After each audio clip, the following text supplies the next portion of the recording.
இவ்வளோ டேஸ்டியான ஜாம் நான் தான் ப்ரிப்பேர் பண்ணேன்னு நினச்சா என்னாலே நம்ப முடியல. டேஸ்ட்டு வேற மாரி இருந்துச்சு. இது வந்து பார்த்தீங்கன்னா, ஏபிசி ஜாம். அதாச்சும் இந்த ஏபிசி ஜூஸ், ஏபிசி மால்ட் அப்படிலாம் இருக்குது பார்த்தீங்களா? அந்த மாரி இது வந்து ஏபிசி ஜாம் பண்ணுறது ரொம்ப ஈஸி. ஒரு கேரட், ஒரு ஆப்பிள், 1/4 பீட்ரூட் இது இருந்தால் மட்டும் போதும். நான் வந்து ஃபர்ஸ்ட் டைம் பண்ணுறதால சரி கொஞ்சமாக பண்ணி பார்ப்போம். நல்லா இருந்துச்சுன்னா நம்ம நிறைய பண்ணிக்கலாம் அப்படின்னு நான் இருந்தேன். ஸோ நெக்ஸ்ட் ஸ்டெப் என்னன்னு பார்த்தீங்கன்னா, இந்த ஆப்பிள், கேரட், பீட்ரூட் இது தோலை வந்து நல்லா சீவிக்கோங்க. இதை நீங்கள் செஞ்சு சாப்பிட்டீங்க அப்படின்னா, நீங்கள் கடையில் வந்து ஜாமே வாங்க மாட்டீங்க எனக்கு தெரிஞ்சு. ஏன்னா அவ்வளோ டேஸ்ட்டாக இருக்கும். சைட் பை சைட் குப்பையெல்லாம் க்ளீன் பண்ணி வச்சுக்கிட்டோம் அப்படின்னா, செஞ்சு முடிச்சதுக்கப்புறம் பார்க்கும்போது கொஞ்சம் ஹப்பாடான்னு இருக்கும். நெக்ஸ்ட்டு வந்து பார்த்திங்கன்னா, எல்லாத்தையும் கட் பண்ணி வச்சுக்கோங்க. எந்த ஷேப்பில் வேணால் கட் பண்ணி வச்சுக்கோங்க. ஏன்னா வந்து நம்ம ஸ்டீம் தான் பண்ண போகிறோம். அதனால் வந்து ஷேப் வந்து முக்கியம் இல்லை. எந்த ஷேப்பில் வேணால் கட் பண்ணி வச்சுக்கோங்க. ஆப்பிள் வந்து உள்ளே அந்த சீட்லாம் எடுத்துகிட்டு ப்ராப்பராக கட் பண்ணிக்கோங்க. ஸோ இது வந்து பார்த்திங்கன்னா, இப்போது நீங்கள் நான் வந்து ஸ்டீமரில் தான் வந்து போட்டேன். உங்கள் வீட்டில் ஸ்டீமர் இல்லை அப்படின்னா கூட இட்லி குண்டாலம் போட்டு கூட நீங்கள் ஸ்டீம் பண்ணிக்கலாம். ஸோ அது ஒரு பிரச்சனையும் கிடையாது. ஸோ ஸ்டீமரில் போட்டு ஒரு 15 மினிட்ஸ் நல்லா ஸ்டீம் பண்ணிக்கோங்க.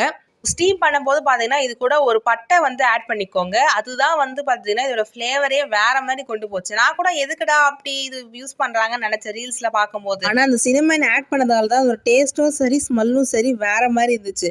இப்போ இந்த ஸ்டீம் பண்ண வெஜிடபிள்ஸ், ஃப்ரூட்ஸை வந்து நம்ம வந்து மிக்ஸியில போட்டு கிரைண்ட் பண்ண போறோம். அப்போ வந்து சினமன் வந்து கிரைண்ட் பண்ணக்கூடாது. அதை வந்து எடுத்துருங்க. அதோட வேலை ஸ்டீமர்லேயே முடிஞ்சு போச்சு.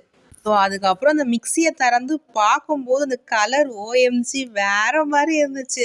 நான் அப்போவே நான் வந்து சாப்பிட்டு பார்த்தேன். அதுவே சாப்பிட்றதுக்கு அவ்வளோ சூப்பராக இருந்துச்சு. இப்போ நெக்ஸ்ட் ஒரு பேனில் வந்து போட்டுக்கோங்க. பேனில் இதை போட்டதுக்கப்புறம் 2 ஸ்பூன் சர்க்கரை, கரெக்டாக 2 ஸ்பூன் சர்க்கரை ஆட் பண்ணிக்கோங்க. ஆட் பண்ணிட்டு அதை நல்லா கலரி விட்டுட்டே இருங்க. அந்த சர்க்கரை கொஞ்சம் தண்ணி விடும்ல, அதெல்லாம் கரெக்டாக முடிச்சுட்டு கொஞ்சம் சாலிடாக வந்ததுக்கப்புறம் ஒரு 1/4 லெமனை வந்து நல்லா ஸ்குவீஸ் பண்ணிக்கோங்க. அவ்வளோ ஸ்குவீஸ் பண்ணிட்டு ஆஃப் பண்ணிவிடுங்க ஸ்டவ்வை. இந்த லெமன் ஆட் பண்ணதுக்கப்புறம் டேஸ்ட் பண்ணி பார்க்கணுமே, ஐயோ வேறு மாதிரி இருந்துச்சு. எனக்கே ரொம்ப பிடிச்சிருந்தது சாப்பிட்றதுக்கு. அது ரியல் ஜாம் மாதிரியே இருந்துச்சு. ஸோ இதுக்கப்புறம் வந்து ஒரு கண்ணாடி பாட்டிலில் போட்டுட்டு அதுக்கு பேரும் வச்சுட்டேன் ப்ரீ ஏபிசி ஜாம் அப்படின்ட்டு. ஓகே, இப்போ வந்து சரி ஓகே டேஸ்ட் பண்ணி பார்த்தாச்சு. ப்ரெட்டில் வந்து அப்ளை பண்ணி சாப்பிட்லாம். எப்பவுமே வந்து நம்ம கண்ட ஜாம் தானே சாப்பிட்ருக்கோம். அது அளவும் போது எனக்கு ரொம்ப ஆசையாக இருந்துச்சு. ஏன்னா நானே ப்ரிப்பேர் பண்ண ஜாமில் சாப்பிட்டேன்.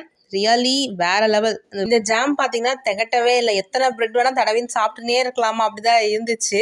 முக்கியமாக அந்த கலரும் சரி, அதோட டேஸ்ட்டும் சரி வேற மாதிரி இருந்துச்சு கைஸ். நீங்களும் கண்டிப்பாக ட்ரை பண்ணி பாருங்க. உங்களுக்கும் கண்டிப்பாக பிடிக்கும். இது வந்து பார்த்தீங்கன்னா நீங்கள் ஃப்ரிட்ஜில் வச்சு தான் யூஸ் பண்ண முடியும். டெய்லி ரொம்ப நாள்லாம் தாங்காது. ஏன்னா நம்ம இதில் எந்த விதமான ப்ரிசர்வேட்டிவ்ஸும் ஆட் பண்ணல இல்லைங்களா? ஸோ ஃப்ரிட்ஜில் வச்சு நீங்கள் தாராளமாக யூஸ் பண்ணிக்கலாம். சூப்பராக இருக்கும்.